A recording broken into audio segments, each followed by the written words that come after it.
Shalom, selamat pagi anak-anak. Sebelum memulai pembelajaran hari ini, mari sama-sama kita memuji Tuhan dan setelah itu mendengarkan firman Tuhan terlebih dahulu. Mari kita berdoa. Terima kasih Tuhan, pagi hari ini Tuhan kami mau memuji Engkau, kami mau menyembah Engkau Tuhan. Tuhan berkati pujian kami, biar pujian kami menjadi dupa yang harum di hadapan-Mu ya Tuhan. Terima kasih Tuhan Yesus.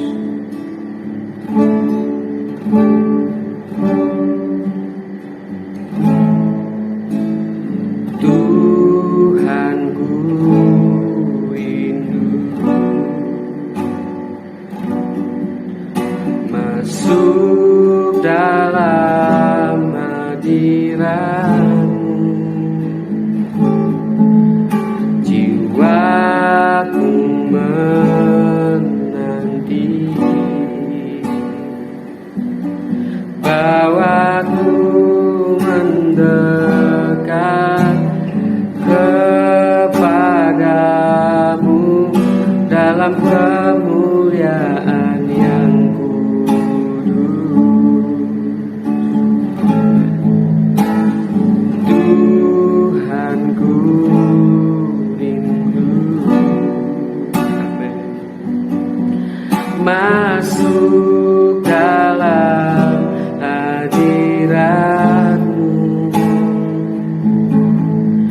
jiwaku menanti, bawaku mendekat kepadamu dalam kemuliaan yang kudus. Ku nanti Engkau Allah kuasa dalam kemuliaan yang kudus. Ku sembah Engkau Allah kuasa dalam kemuliaan yang kudus. Sekali lagi kita pujikan pujian ini. Terima kasih Tuhan. Tuhanku rindu, amin, masuk dalam hadirat-Mu, jiwaku menanti, bawaku mendekat kepadamu dalam kemuliaan yang kudus. Ku nanti Engkau, ku nanti Engkau Allah kuasa dalam kemuliaan yang kudus. Ku sembah Engkau Allah kuasa dalam kemuliaan yang kudus, dalam kemuliaan yang kudus, amin, dalam kemuliaan yang kudus. Terima kasih Tuhan Allah yang kudus, kemuliaan-Mu kudus, berkati kami Tuhan. Haleluya. Terima kasih, terima kasih Tuhan. Terima kasih Tuhan Yesus. Pagi hari ini Tuhan kami mau dengar firman-Mu Tuhan yang dapat memberkati kami, yang menguatkan kami ya Tuhan. Terima kasih Tuhan Yesus. Di dalam nama Tuhan Yesus kami berdoa dan mengucap syukur. Haleluya. Amin. Halo, selamat pagi semuanya. Hari ini kita mau devotion untuk SMA Kristen Terambang saya. Sebelum kita devo, yuk kita berdoa terlebih dahulu untuk menyiapkan hati, pikiran kita ketika kita mendengarkan kebenaran firman Tuhan. Yuk kita berdoa. Tuhan, kami mengucap syukur untuk hari ini. Terima kasih sudah memberkati kami ketika kami tidur dan boleh bangun dengan kondisi sehat. Tuhan, sebentar kami akan mendengar kebenaran firman Tuhan. Berbicaralah secara pribadi. Berikan kami hati yang subur untuk bisa menerima kebenaran firman Tuhan hari ini dan bisa mengaplikasikannya di dalam kehidupan kami. Terima kasih. Di dalam nama Tuhan Yesus kami berdoa dan mengucap syukur. Amin. Baik, hari ini kita mau belajar kebenaran firman Tuhan dengan judulnya adalah excellent, ya, atau unggul di dalam bahasa Indonesia. Dengan tema bulanan kita adalah bersaksi tentang Kristus. Nah, apa yang akan kita pelajari hari ini? Nah, yang pertama adalah kita mau belajar nih terjemahan excellent dalam bahasa Indonesia. Kemudian yang kedua, makna excellent secara numerologi. Nah, kemudian yang ketiga, bagaimana menjadi pribadi yang excellent. Dan yang keempat nanti adalah kita mau merefleksikan apa sih yang kita dapat hari ini. Oke, kita mau belajar dulu. Yang pertama adalah terjemahan dalam Kamus Bahasa Indonesia yang namanya excellent itu artinya adalah unggul, ya. Jadi excellent sama dengan unggul di dalam bahasa Indonesia atau di atas rata-rata gitu ya. Nah, kemudian kita cek lagi nih secara numerologi. Apa sih numerologi? Numerologi adalah hubungan antara angka dengan huruf-huruf di dalam kata. Loh, apa itu? Kita perhatikan yang namanya kalimat atau kata excellent. Yang menarik adalah huruf E itu pada abjad alfabet itu berada di posisi kelima. Ya, dari 26 abjad dari A sampai X dia ada di posisi kelima. Kemudian huruf X itu ada di posisi ke-24. Kemudian C posisi ketiga, E lagi posisi kelima, L posisi ke-12, L lagi ke-12, E itu kelima, N itu 14, dan T itu sama dengan posisi ke-20. Jadi, mungkin karena serta guru matematika sehingga dihubungkan dengan angka juga atau numerologi. Nah, yang menarik adalah seperti ini. Ketika kita jumlahkan seluruh angka-angkanya, yang menarik adalah dia menghasilkan total, yaitu 100. Ya, angka cantik gitu ya. Nah, dimaknai di dalam numerologi itu artinya adalah pemrakarsa, seorang pelopor, seorang pemimpin, seorang pekerja keras. Luar biasa sekali ya. Jadi, yang namanya excellent itu adalah seorang pemrakarsa, pelopor, pemimpin, dan pekerja keras. Nah, ini kalau kita lihat dari sudut pandang numerologi. Dan ini pun adalah namanya ilmu cocok logi. Jadi, belum tentu kebenarannya itu bisa terjadi gitu ya. Pas banget. Nangkap ya. Jadi ketika kita belajar numerologi, excellent dia berjumlah 100. Nah, sekarang kita mau belajar bagaimana kita menjadi pribadi yang excellent atau yang unggul gitu ya. Nah, yang pertama adalah kita harus keluar dari zona nyaman. Kita belajar dari Abram ketika dipanggil oleh Allah. Nah, dari mana itu? Dari Kejadian 12 ayat 1 sampai 3. Di mana Abram dipanggil Allah keluar dari Ur Kasdim ke tempat yang bahkan belum Allah beritahukan langsung kepada Abram. Jadi ada ketidakpastian di sini, mau kemana, kira-kira dengan siapa saja, arahnya kemana, berapa kilometer, berapa kos yang harus dikeluarkan. Tetapi Abram tetap mau mengambil resiko itu. Hasilnya apa kira-kira? Hasilnya adalah janji Allah kepada Abraham yang akan membuatnya menjadi bangsa yang besar, diberkati, namanya dimasyurkan sampai sekarang dan dia menjadi berkat buat bangsa-bangsa. Jadi apa yang sudah dilakukan oleh Abram, dia ambil konsekuensi pengorbanan yang dilakukan, dia mendapatkan hasilnya, yaitu adalah menjadi bangsa yang besar, diberkati, namanya masyhur dan menjadi berkat. Nah, kita belajar dari Abram ya, yaitu kita keluar dari zona nyaman. Nah, yang kedua apa? Kita belajar bersandar kepada Tuhan. Nah, kita mau lihat dari contoh ketika Daud memukul kalah orang Filistin. Nah, kita baca dari mana nih? Dari 2 Samuel 5 ayat 18 sampai 25. Ya, silakan dibaca ya. Apa sih yang di dalam teks itu? Sebelum ambil keputusan, Daud dua kali, ya, dia dua kali bertanya kepada Tuhan. Daud tidak bersandar pada saran jenderalnya, pada perwiranya, ataupun pada penasehat atau menteri-menteri yang ada, tetapi dia bertanya terlebih dahulu kepada Tuhan. Hasilnya apa sih? Hasilnya adalah Daud dapat memukul kalah orang Filistin, mulai dari Geba sampai Geser. Nah, itu akibat dari hal ketika kita memprioritaskan atau bersandar terlebih dahulu pada Tuhan. Contohnya Daud ya.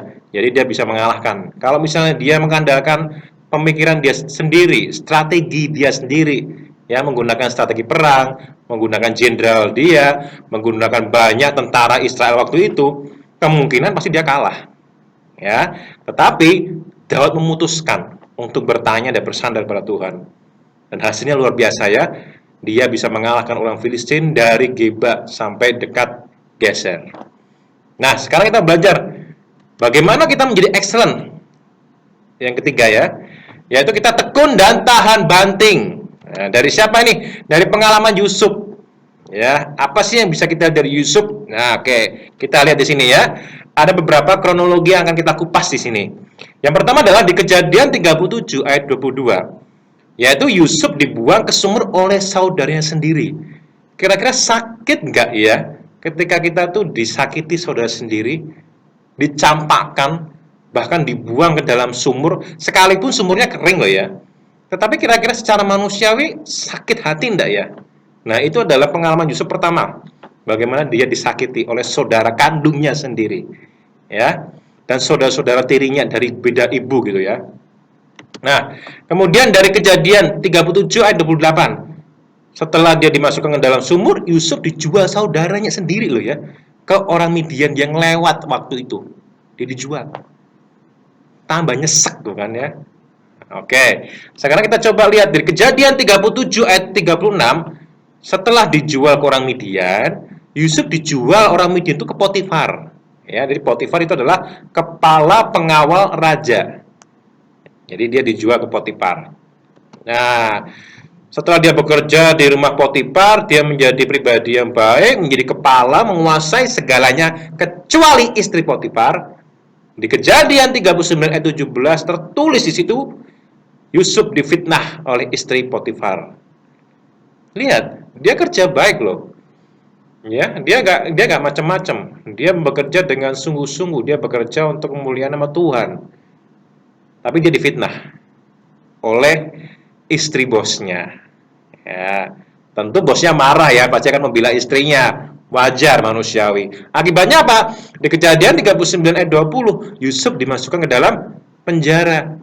Ya, setelah dimasukkan ke sumur, sekarang dimasukkan ke dalam penjara. Nyesek sekali hidup dia ya. Nah, kemudian di Kejadian 40 ayat 23, ketika juru minum itu bermimpi, dia gelisah.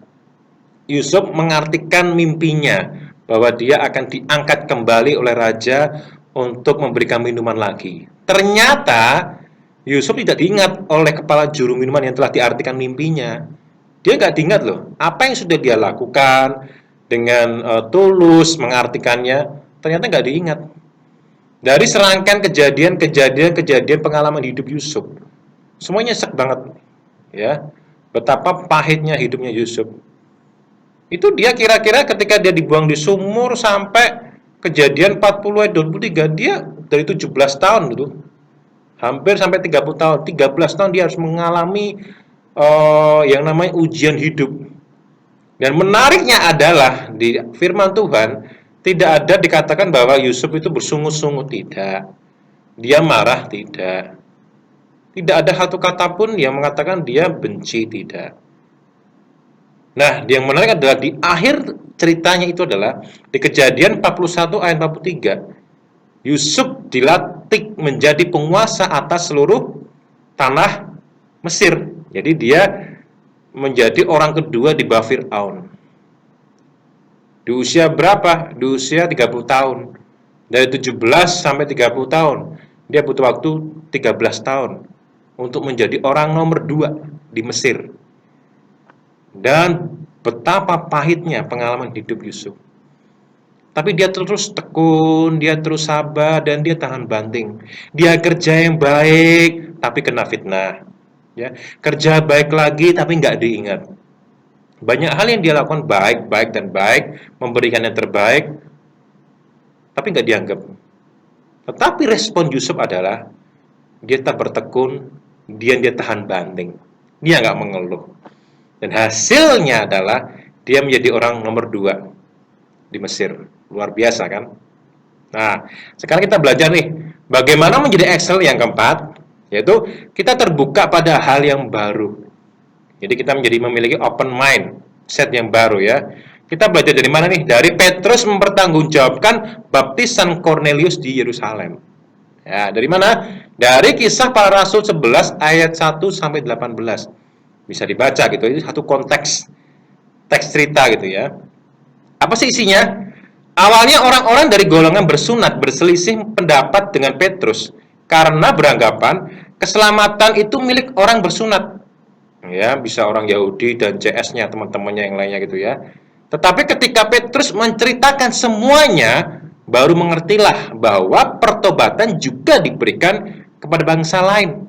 Saat itu juga Petrus juga baru terbuka akan misi penyelamatan Allah kepada bangsa lain, yang kemudian misi itu diemban oleh Paulus. Tanpa Paulus, Injil tidak mungkin sampai ke Asia. Nah, akibat dari perubahan mindset ini adalah semua orang yang diceritakan di Yerusalem, mereka memuliakan nama Tuhan, termasuk Petrus itu sendiri. Jadi ketika kita memiliki pemahaman konsep yang baru, sebuah kebenaran itu dibukakan di dalam alam pemikiran kita, maka kemuliaan nama Tuhan itu menjadi luar biasa sekali. Jadi belajarlah untuk memiliki cara pandang yang terbuka. Jangan terlalu sempit. Mundur sedikit untuk kita bisa melihat lebih lebar. Mintalah hikmat, kebijaksanaan agar kita menjadi pribadi yang lebih wise, lebih bijak. Ya, sehingga kita tidak menjadi pribadi yang menghakimi orang lain tanpa bisa mengerti case by case-nya. Nah, sekarang kita bisa belajar refleksinya apa sih yang bisa kita pelajari hari ini. Sekarang dari pengalaman Abraham, dari pengalaman Daud, dari pengalaman Yusuf dan Petrus, bisa kita ambil satu benang merahnya, yaitu butuh proses untuk menjadi excellent, menjadi pribadi yang di atas rata-rata. Ada pengorbanan harus diberikan. Contohnya, ketika Petrus mengatakan atau menceritakan tentang perdebatan Cornelius, apa sih yang dikorbankan? Egonya. Bahwa keselamatan menurut dia selama ini hanya milik bangsa Israel, orang Yahudi, ternyata juga bisa sampai kok ke bangsa-bangsa lain. Jadi tidak bisa menutup kemungkinan. Nah, kemudian belajar juga apa sih yang harus dikorbankan dari namanya Yusuf. Pasti ya namanya ego lagi ya. Sakit hati, pengampunan, mengampuni orang lain, mengampuni diri sendiri, mengampuni saudara, mengampuni lingkungan. Itu yang dilakukan Yusuf. Kalau Abraham bagaimana? Apa sih yang dia korbankan? Tentunya ketidakpastian. Manusia hidup butuh kepastian. Bagaimana mungkin di usia 75 tahun itu dia harus pergi kemana, entah kemana, itu dia bingung. Dalam kondisi sudah tua ya, tanpa ada kepastian. Kira-kira dikatain orang apa ya? Gila mungkin ya. Dia pergi kemana tanpa ngerti arah tujuannya. Itu yang dilakukan Abraham. Bagaimana dengan Daud? Apa sih yang dia korbankan? Pertama tentu adalah ego, nama baik dia. Sebagai raja dia harus mampu mengambil keputusan di saat-saat genting perang dengan orang Filistin, dan biasanya dia akan kumpulkan seluruh tentaranya untuk bisa diskusi bareng ya, ngobrol strategi perangnya apa dan bagaimana cara menyelesaikan masalah ini supaya bisa menang. Tetapi dia memilih untuk menundukkan diri kepada Tuhan dan bersandar kepada Tuhan. Dan dari akibat keempat orang ini kita bisa ngerti bahwa mereka mengalami pemulihan, mereka mengalami perubahan hidup, ada hasil yang luar biasa yang mereka terima. Dari Abraham, Daud, Yusuf, dan Petrus, dan semuanya mendapatkannya masing-masing sesuai dengan konteks mereka sendiri. Nah, hari ini kita bisa belajar bahwa ketika kita menjadi seorang excellent, menjadi orang yang unggul, menjadi orang yang di atas rata-rata, itu nggak mudah. Kita akan ditempa dengan banyak masalah, kita akan ditempa dengan namanya ujian. atau orang bilang namanya cobaan. Kita akan ditempa dengan namanya ego.